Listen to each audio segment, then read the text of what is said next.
Good morning student, कैसे हैं आप सब। आज की जो हमारी वीडियो रहेगी वो रहेगी प्रिपरेशन ऑफ हेलोरीन्स। आज हम पढ़ेंगे हेलोरीन्स की प्रिपरेशंस। तो हेलोरीन्स को कैसे बनाया जा सकता है, ठीक है। तो चलिए स्टार्ट करते हैं हम प्रिपरेशन ऑफ हेलोरीन्स। देखो, पहले प्रिपरेशन ऑफ हेलोरीन को स्टार्ट करने से पहले हम हेलोरीन्स जान लें कि हेलोरीन्स क्या होते हैं, ठीक है। तो कुछ एग्जांपल्स लेते हैं कि जैसे देखिए हेलोरीन्स के मैं एग्जांपल लिख रहा हूँ।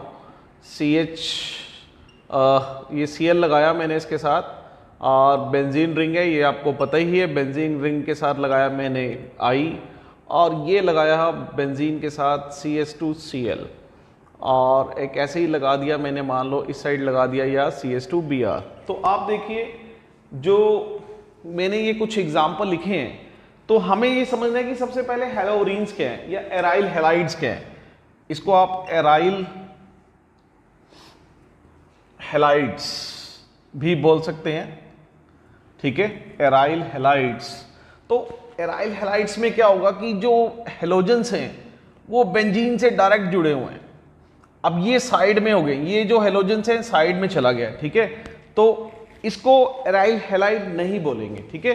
तो एराइल हैलाइड हम इनको बोलेंगे, इनको नहीं बोलेंगे। तो अभी हमने जो प्रिपरेशंस करनी है वो ये वाले एग्जांपल्स की प्रिपरेशंस करनी है कि इनको कैसे बनाया जा सकता है, ठीक है। तो समझ आया आपको। चलो स्टार्ट करते हैं। तो देखा आपने कि एराइल हैलाइड्स कौन से एग्जांपल्स होंगे। थोड़ा सा कुछ और आपको बता दूं मैं इसके बारे में। जब हम एराइल हैलाइड्स पढ़ेंगे तो आप एक चीज ये देखिए कि जो रिएक्शंस होगी वो मोस्टली जो रिएक्शंस होगी इलेक्ट्रोफिलिक्स रिएक्शंस होती हैं। जब भी हम बेंजीन की बात करते हैं तो जो रिएक्शंस होती हैं वो इलेक्ट्रोफिलिक्स रिएक्शंस होती हैं।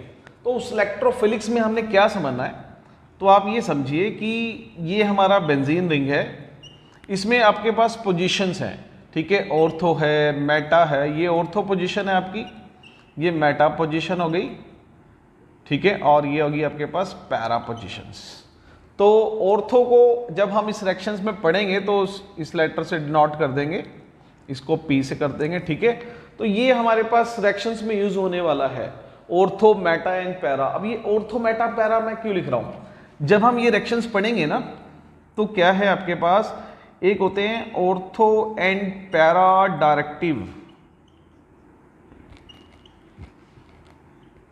ग्रुप, ठीक है, ऑर्थो पैरा डायरेक्टिव ग्रुप। एक होते हैं मेटा डायरेक्टिव। पहले हम इसके बारे में देख लेते हैं क्या होता है, ठीक है। तो ऑर्थो पैरा डायरेक्टिव में आपके पास आ गया CH3OCH3, ठीक है, C2H5 NH2OH। और मेटा डायरेक्टिव में आपके पास कौन से आ जाएंगे, CHO CO COOR CN etcetera, ऐसे, ठीक है। अब इनका मतलब क्या रहेगा जब हम बेंजीन वाली रिएक्शंस पढ़ेंगे, तो ये ऑर्थो पैरा डायरेक्टिव का मतलब होगा जब हमारा जो रिजल्ट बनेगा वो ऑर्थो पोजीशंस और पैरा पोजीशंस पर बनेगा, और मेटा डायरेक्टिव का मतलब होगा कि हमारा जो रिजल्ट है वो मेटा डायरेक्टिव पोजीशन पर बनेगा। ऐसा क्यों होता है कि आप समझिए, ये देखिए, सपोज आप मान लीजिए कि इसमें कोई ये ऑर्थो पैरा डायरेक्टिव ग्रुप जुड़ा है। इसके जुड़ने से होगा क्या, इसके जुड़ने से ये चीज हो जाती है, ये देखिए आप। तो जैसे ये डोनेटिंग ग्रुप जुड़ा, ठीक है, ऑर्थो पैरा डायरेक्टिव जुड़ा, तो इसने क्या किया, ऑर्थो पैरा पोजीशन पर नेगेटिव साइन क्रिएट कर दिया, डेल्टा नेगेटिव। और जैसे कोई विड्रॉइंग ग्रुप जुड़ जाएगा, जैसे इसमें से ये वाले ग्रुप जुड़ेंगे अगर CHO, तो ये क्या करेंगे, इन पोजीशन पर ये कंडीशन अप्लाई आ जाएगी, ठीक है। तो क्या देखा आपने कि जैसे ही ऑर्थो पैरा डायरेक्टिव ग्रुप है हमारा OH, ये जब अटैचमेंट लेता है बेंजीन के साथ, तो आपका क्या होता है कि इस पोजीशंस पर ऑर्थो और पैरा पर डेल्टा नेगेटिव आता है। जैसे ये वाला ग्रुप जुड़ते हैं मेटा डायरेक्टिव, तो इस पोजीशंस पर आपके पॉजिटिव डेल्टा साइन आ गए, ठीक है। अब हम जो इलेक्ट्रोफिलिक की बात कर रहे थे, आप रिएक्शंस, मैंने आपको बोला ना कि इसमें जब रिएक्शंस हम पढ़ेंगे तो सारी की सारी रिएक्शंस कौन से होने वाली है, इलेक्ट्रोफिलिक रिएक्शंस होने वाली है। अब इलेक्ट्रोफाइल जब आएगा, इलेक्ट्रोफाइल्स को क्या चाहिए होगा, बात समझ रहे हैं मेरी, इलेक्ट्रोफाइल को क्या चाहिए, इलेक्ट्रॉन्स। तो इलेक्ट्रॉन डेंसिटी कहां पर ज्यादा है, ऑर्थो और पैरा पर, ठीक है। इसलिए जो रिएक्शंस होगी वहां पर हमारी जो रिएक्शंस का जो आंसर बनेगा वो ऑर्थो पैरा डायरेक्टली बनेगा। इस केस में तो मजबूरी हो गई इलेक्ट्रोफाइल्स की। देखो आप यहां पर इलेक्ट्रॉन है नहीं तो जुड़ेंगे कहां पर, वो मेटा पर, ठीक है। तो बात समझ आई लगी आपको कि जब हम बेंजीन की रिएक्शंस करते हैं तो ये चीजें हमें पढ़ने को मिलेंगी। तो इसको हमने पहले इसलिए डिस्कशन किया है, ये बार बार आएंगी हमारे पास। तो इलेक्ट्रोफिलिक सब्स्टिट्यूशन होगा, इलेक्ट्रोफिलिक सब्स्टिट्यूशन में इलेक्ट्रॉन्स ऐड होगा। इलेक्ट्रॉन्स को क्या चाहिए, इलेक्ट्रॉन चाहिए। इलेक्ट्रॉन डेंसिटी ज्यादा कहां पर है, ऑर्थो पैरा पोजीशंस पर। तो आंसर भी हमारे ऑर्थो पैरा डायरेक्टली पोजीशंस पर बनेंगे। और मेटा डायरेक्टली पर जब ये फंक्शन ग्रुप पाएंगे तब ये बनेंगे। और मेटा डायरेक्टली पे देखा आपने कि जैसे ये ग्रुप आते हैं तो वहां पर डेल्टा पॉजिटिव आ जाता है, जिसकी वजह से जो फंक्शन ग्रुप है वो मेटा पे चला जाता है।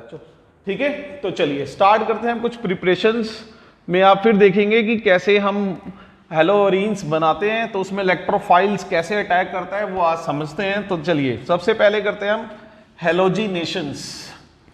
तो आज हम जो बात करने वाले हैं वो हम बात करेंगे हेलोजिनेशंस। ओके, चलिए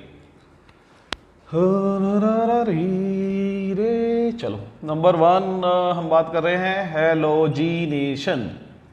हेलोजिनेशन, अरे भाई क्या कर रहे हो कुछ नहीं, हेलोजिनेशंस।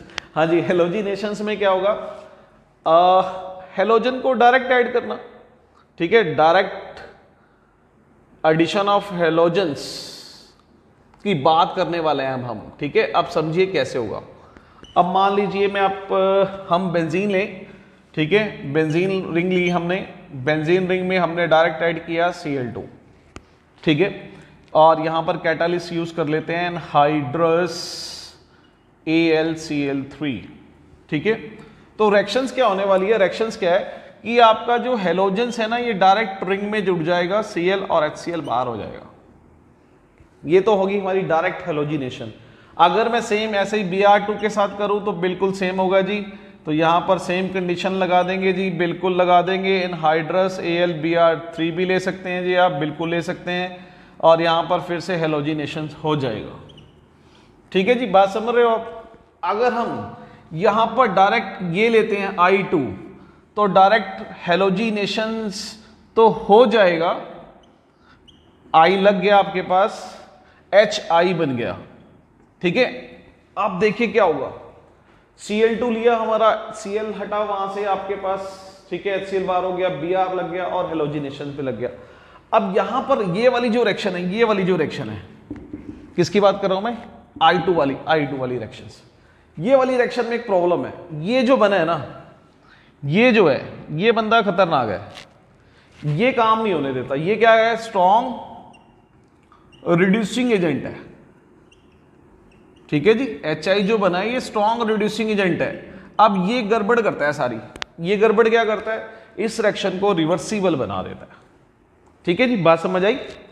I2 की आयोडीनेशन अगर हम डायरेक्ट करेंगे तो प्रॉब्लम क्या है कि ये HI है, ये HI क्या है, स्ट्रॉन्ग रिड्यूसिंग एजेंट है। ये क्या करता है, रिएक्शन को रिवर्सिबल बना देता है, यानी दोबारा हमारे पास, ठीक है, एराइल हैलाइड बन जाए, हाइड्रोकार्बन बन जाएंगे और ये रिवर्सिबल कंडीशन हो जाएगी। अब आप अगर हमें ये रिएक्शंस करनी है तब क्या करना होगा, बिल्कुल तब हमें क्या करना होगा, यहां पर स्ट्रॉन्ग ऑक्सीडाइजिंग एजेंट मिलाना पड़ेगा। समझ रहे हैं आप। अब स्ट्रॉन्ग ऑक्सीडाइजिंग आप ले सकते हैं HNO3 और HiO3, ये आपके पास स्ट्रॉन्ग ऑक्सीडाइजिंग एजेंट है। ये मिलाने से हमारा ये टारगेट कंप्लीट हो सकता है, ठीक है जी। तो आपने देखा कि हेलोजिनेशन जब हमने की, जैसे कि हमने Cl2 मिलाया तो Cl लग गया, Br2 मिलाया तो Br अटैच हो गया, I2 मिलाया तो I लग गया। लेकिन क्या बताया मैंने आपको, सबसे बड़ी प्रॉब्लम कौन कर रहा है, ये प्रॉब्लम क्रिएट करता है HI, ठीक है। क्यों करता है, ये स्ट्रॉन्ग रिड्यूसिंग एजेंट है, ये रिएक्शन को रिवर्सिबल बना सकता है, दोबारा हमारे पास हमारा स्टार्टिंग वाला में आ सकता है। तो ये रिएक्शंस को कर रहे हैं अगर हमें, तो इसमें हमें स्ट्रॉन्ग रिड्यूसिंग ऑक्सीडाइजिंग एजेंट मिलाना पड़ेगा। अब बात आती है क्या फ्लोरीनेशन कर सकते हैं, हाँ जी, क्या हम फ्लोरीनेशन कर सकते हैं, F2 मिला सकते हैं। तो मेरा आपको आंसर जवाब रहेगा नो, फ्लोरीनेशन नहीं हो सकती डायरेक्ट। हेलोजिनेशन के केस में फ्लोरीनेशन डायरेक्ट नहीं हो सकती, ठीक है। तो फ्लोरीनेशन आप डायरेक्ट नहीं कर पाओगे क्योंकि बहुत ही ज्यादा वॉलेटाइल होती है, ठीक है, बहुत ही ज़्यादा रेक्टिव है, फास्टली है, वॉलेटाइल है, तो ये नहीं बन पाएगा हमारे पास। ठीक है जी, समझ आया आपको? हेलोजिनेशंस, डायरेक्ट हेलोजिनेशन में क्या किया, ठीक है। तो Cl2 क्लोरीनेशन, ब्रोमिनेशन, आयोडीनेशन कर सकते हैं हम, ठीक है। अगर आपके पास ये Cl जुड़ता है तो हम इसको नेम दे सकते हैं क्लोरोबेंजीन, ठीक है। ऐसे ही आप यहाँ पर नाम दे सकते हो, इसका नाम क्या बन गया, ब्रोमोबेंजीन, ठीक है। ऐसे सेम आयोडोबेंजीन। अब अगर हम बात कर लें, जिसकी हम स्टार्टिंग में वीडियो में बात कर रहे थे कि भी ये ऑर्थो पैरा का क्या चक्कर रहेगा। ऑर्थो पैरा, अगर ऑर्थो पैरा का नाम कब आने वाला है वो देखिए। अब अगर सपोज करें कि ज्यादा क्वांटिटी में हमने इसमें हेलोजेंस मिला दी, एक्सेस क्वांटिटी मिला दिया आपने, एक्सेस ऑफ क्वांटिटी में हेलोजेंस मिला दी, यानी जैसे कि सपोज पहले ही से Cl जुड़ा हुआ है और आपने फिर से Cl2 फिर मिला दिया, ठीक है, और कंडीशन हम सेम रख लेते हैं, एनहाइड्रस AlCl3। अब क्या होगा, अब ये जो ClCl है, समझ रहे हैं हम, ये ClCl एक नेगेटिव और एक डेल्टा पॉजिटिव, ठीक है। अब ये क्या करेगा, ऑर्थो पैरा पोजिशन वाले केस को कंसिडर करेगा, ऑर्थो और पैरा। अब ये दोनों बनाएंगे हम इस रिएक्शन में, ऑर्थो भी बनाएंगे और पैरा भी बनाएंगे, ठीक है। इसका अभी मैकेनिज्म भी समझेंगे हम कि ऐसा क्यों हो रहा है बार बार। तो जब आप ये दोनों केस बना देंगे तो इसमें क्या होगा, इसके जो चांस है वो बनने के चांस होंगे 20%, इसके चांस रहेंगे 80%, ठीक है। जब हम ये रिएक्शंस करेंगे इसकी प्रोबेबिलिटी रहेगी 20% बनने की, इसकी रहेगी 80%। आपको बुक में लिखा मिला हो सकता है, ये माइनर है और ये मेजर है, ठीक है। क्लियर हुई बात? चलिए अब इसको थोड़ा और समझते हैं कि एक्चुअली में हो क्या रहा है। अगर हम इसको समझे तो हेलोजिनेशन को समझे तो हेलोजिनेशंस में क्या है, देखिए जरा आप। हेलोजिनेशन में क्या हुआ, सबसे पहले आपके पास नंबर 1 की अगर हम बात करें तो हमारे पास जनरेशन ऑफ इलेक्ट्रोफाइल क्रिएट हुआ, जनरेशन ऑफ इलेक्ट्रोफाइल, ठीक है। अब ये कैसे हुआ देखिए आप, ये था हमारे पास Cl2 और इसमें हमने एक कैटालिस्ट मिला दिया, मान लो AlCl3। अब क्या होता है, ये आपके पास दोनों आपस में रिएक्शंस करते हैं तो ये बना देते हैं Cl पॉजिटिव और AlCl4 नेगेटिव। पहला केस ये बनता है, ठीक है। बात समझ आई आपको कि क्या हुआ, ये मैं आपको रिएक्शंस को क्लियर करना चाह रहा हूं, ठीक है। उसके लिए हम थोड़ा सा इसका मैकेनिज्म समझना चाह रहे हैं कि रिएक्शंस में हो क्या रहा है। तो सबसे पहले ये हुआ, ये आप देख रहे हैं ये इलेक्ट्रोफाइल बन गया, ये है आपका इलेक्ट्रोफाइल E+, ठीक है। इसको आप न्यूक्लियोफाइल बोल सकते हैं, ये न्यूक्लियोफाइल बन गया, ठीक है। ये इलेक्ट्रॉन्स अपनी तरफ खींचेगा, न्यूक्लियोफाइल्स, ये इलेक्ट्रोफाइल जिसको इलेक्ट्रॉन चाहिए। पहला स्टेप ये हो गया आपके पास। अब होगा क्या कि जैसे ही स्पॉज करिए आप, ये जो Cl+ है ये जब बेंजीन के पास जाएगा, ठीक है, तो बेंजीन किससे क्या करेगा, इलेक्ट्रॉन से अटैक करेगा। यहां पर जैसे ये बेंजीन से इलेक्ट्रॉन अटैक करेगा तो क्या होगा, ये वाले इलेक्ट्रॉन लॉस हो गए, इस पे प्लस आ गया और Cl यहां पर जुड़ जाएगा, ठीक है।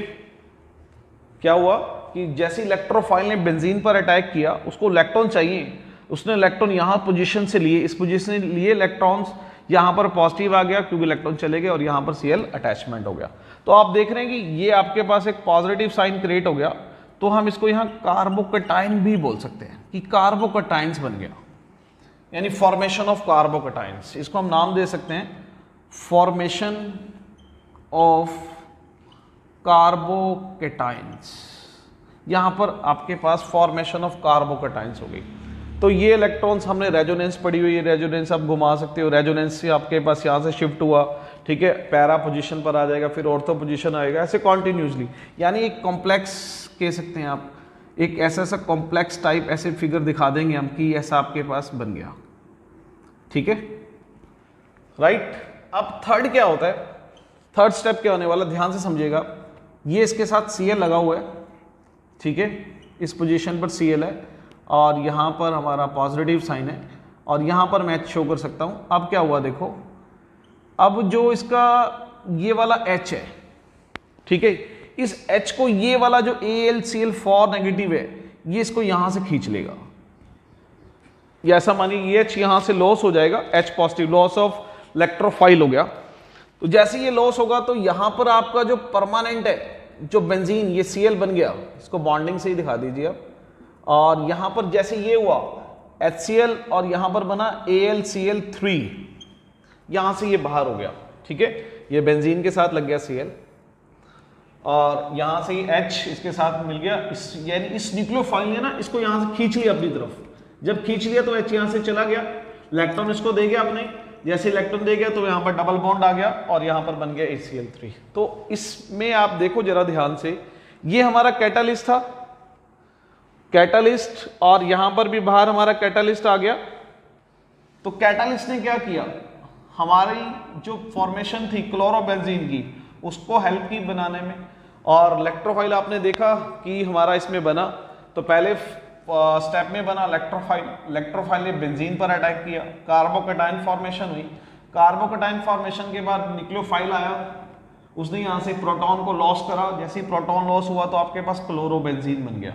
तो इस तरह से हमारे पास डायरेक्ट हेलोजिनेशन हुआ, और डायरेक्ट हेलोजिनेशन में हमने हेलोअरीन्स को बनाया, ठीक है जी, क्लियर। तो ये आप नोट कर लीजिए। तो नेक्स्ट हम करेंगे नेक्स्ट कुछ और मेथड्स प्रिपरेशन ऑफ हेलोअरीन्स के।